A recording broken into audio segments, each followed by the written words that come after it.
chance of MVP, that he takes that show on the road. Yep. Because at the Rams, they were chanting MVP. Skip, this kid, what he was able to do this year, like you said, I've never seen a transformation like this. Yeah. No. With any player. To go from where he was last year, like you said, 3-9 heading into the fourth quarter, to the runaway MVP. And by the way, I give John Harbaugh high marks for hanging in and resisting the boos and sticking with that kid last year under duress, because he could have gone back to Flacco, and he didn't. And the kid started to figure it out a little bit in the fourth quarter, and I think he went into, excuse me, the offseason feeling a little better about himself. Lamar did, because he had been able to finish respectably. Lamar Jackson is John Harbaugh's guy. John Harbaugh knew the moment that they inserted Lamar Jackson, they were never, ever going, barring injury, back to Joe Flacco. And so he did not want to start that, because now Flacco goes out there, they win that game, Skip. He plays well. Now the fan, what do you do? Even though the fans were chanting for Joe Flacco to come into the ball game, John Harbaugh knew Lamar Jackson, because Skip, he said, you know what? Instead of trying to find a 6-foot guy that can drop back and throw it from the pocket, how about get a guy that's immensely skilled and talented and build an offense around him? So instead of building a house, how about we gonna get this special refrigerator and we're going to build a house around him? Well, they got this guy with a unique skill set, and they built their entire offense, hence Greg Roman. Came in last year, Skip, Marty Morningwig was the OC. It's like, well, hold on. You were able to do that with Cap? We got a guy that got very similar skill set with Cap. Can you do that here? Sure. So I hear all that, love what John Harbaugh has done, but I feel he got stuck in a damned if you do, damned if you don't situation on rest or rust. Right, correct. And he went with, maybe I would do the same thing, but boy, it's hard. And I know your game is such a dangerous game, but sometimes you just damn the torpedoes and you just say, let's just go play. We'll play. We want to keep our rhythm going. We want to keep a little bit of momentum. We're just going to play it out and let the chips fall.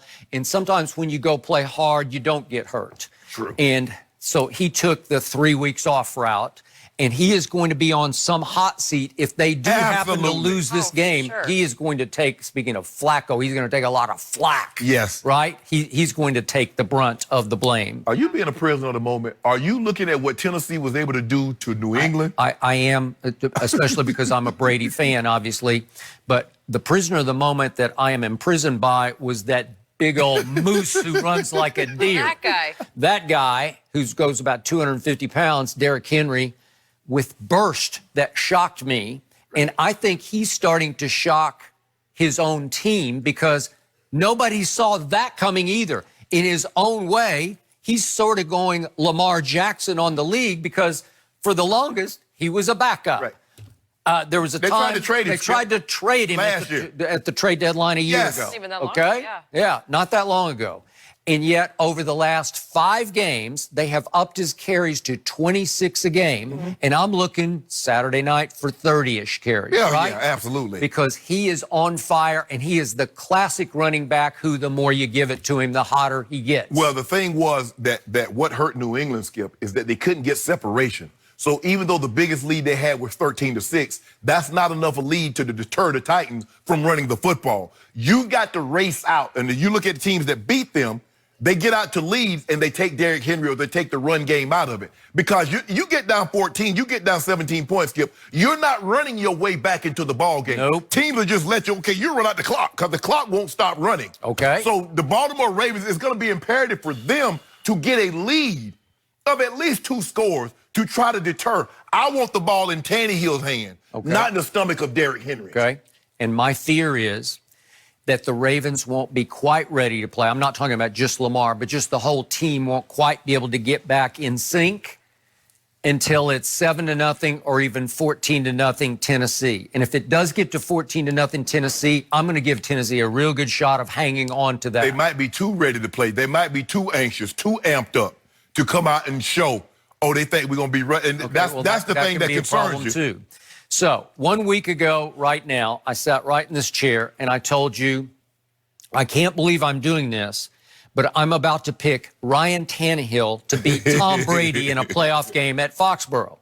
Well, I'm doing it again. I am picking Ryan Tannehill to beat Lamar Jackson, the runaway MVP in a game at Baltimore? Yeah, your MVP, the guy that you said, even when I was with Russ, you was like, nope. It's over. This guy's got it. I've never been a Tannehill fan. You can look it up or go back in the archives. I did not like him before he was drafted. I thought he was always more of a disappointment in Miami than he was a success. At Texas A&M, I watched him a lot, and remember, he started there as a wide receiver, and they converted him to quarterback just because he was athletic, and he does have a nice arm. Yeah, he does. This year, he continued to shock me because he finished 8th in QBR, and I thought that was impossible. Yes. So that's he's having his own quiet breakout season. It's Lamar-esque on a very tiny little level, but a rebirth. Right. I don't know what's gotten into him. And he was AFC Defensive Player of the Month. December. Offense, you mean? Offense, yeah. AFC Defensive. Offensive Player of the Month. I got you. Okay. How do you explain it? What was the play of the game last Saturday night at Foxborough? Where did the game end, basically? Oh, that first down when he threw it. Okay, thank you. It's 3rd and 8 at the 15 with 2:54 left.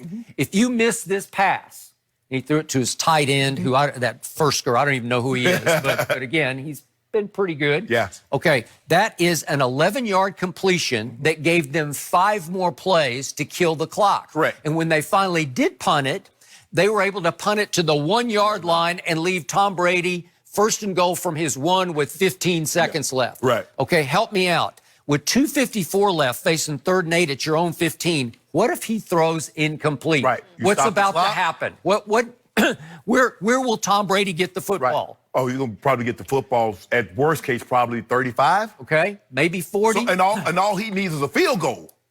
Yeah, he needs a field goal. Correct. So would you have liked Brady? And he has 2 timeouts. And he still had, because I think he had 1 timeout still left. He had 1 timeout. So. Okay, so Ryan Tannehill, not Tom Brady, made the throw of the football game. Right? That's phenomenal. I didn't think he had that in him. I think he will bring huge confidence to Baltimore, just as this whole team will. He will have confidence because his coach showed confidence in him. Because most times, Skip, in a situation like that, especially a journeyman, you're like, let's just run the ball, make them burn that timeout, we punt it, we play defense.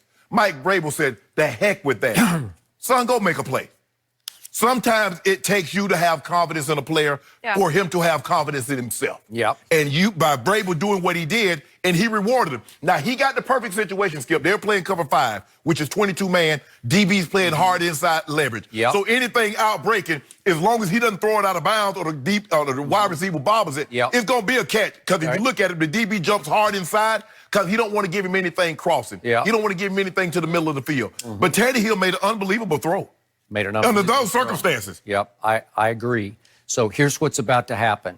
Nobody blitzes more than Wink Martindale, right? Oh, Wink. Nobody does. Baltimore is coming after everybody. Yep. And as you know, blitzes can work as run blitzes also. So I think they're going to send the house on virtually every play, in part to stop the moose who runs like a deer, and in part to put pressure on Ryan Tannehill. Correct. Both are good ideas.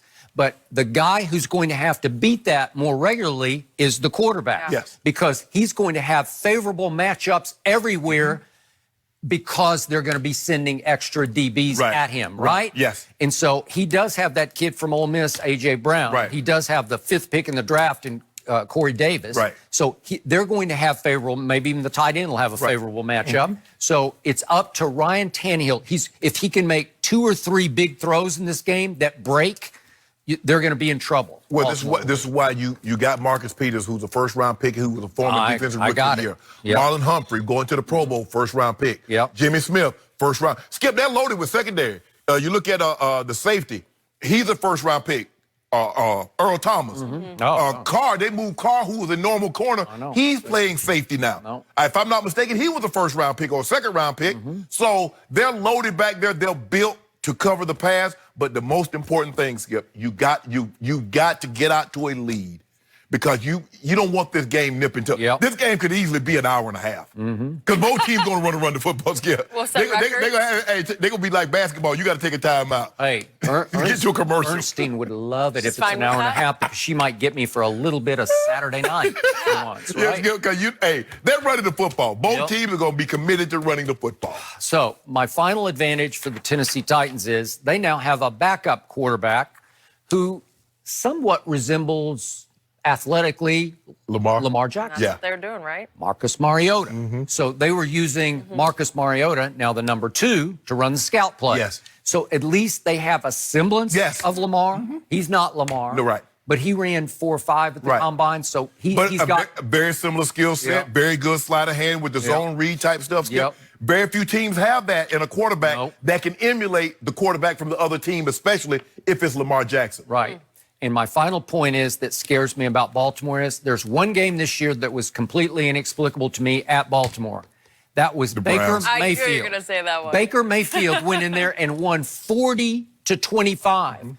And when a defense gives up 40 at home, everything you said, I agree with. And I know you say, well, that was a long time ago, but it still happened this football season. They've got that in their sort of their makeup, that it's capable, it's possible. So I hope I'm wrong, but I'm going with the upset 21-20. Wow. They've won their last 12, but taken 3 weeks off. That's a long time. He's a prisoner of the moment. That is a long time. We've got a couple different QBs to talk about. Patrick Mahomes, Deshaun Watson. Who you got? That is next. Don't forget, you can check us out every day on the Fox Sports channel on SiriusXM. We'll be right back.